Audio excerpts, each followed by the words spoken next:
Hello, today I'm going to review chapter 116 of the manga series.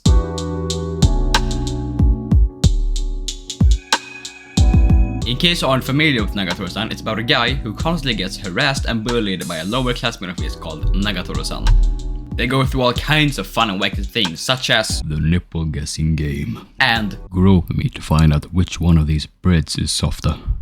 And that one ended how you think it ended. This manga is one of my all-time favorites and I'm really excited to get into this review. So without further ado, let's just jump into it.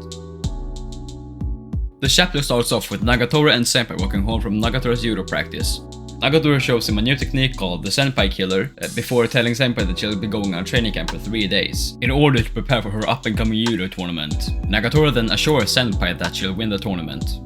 That gets Senpai thinking about the kiss he promised to give her if she got in first place.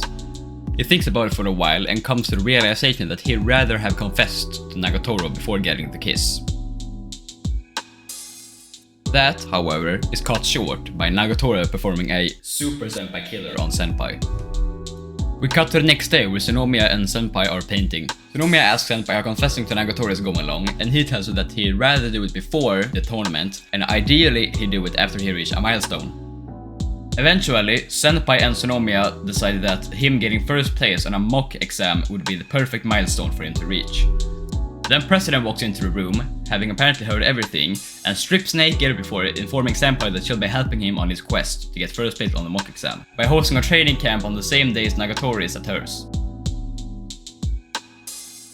The chapter ends with Nagatoro scooting into the art room only to see President naked and screaming, "I will drain you dry" at Senpai.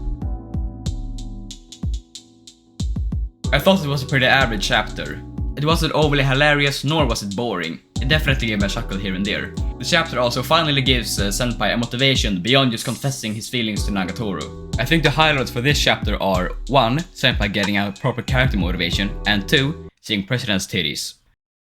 I did however have a problem with how her nipples were covered. I also didn't like how the boobies were censored, nor how you didn't really see the good stuff on the mommy milkers. I also didn't like how her hooters were. Anyways, that's all I really want to say for this video. If I'm not too lazy, then the next video will be a review of chapter 380 of Komi Can Communicate. Leave a like, comment, subscribe, and I'll see you in the next video.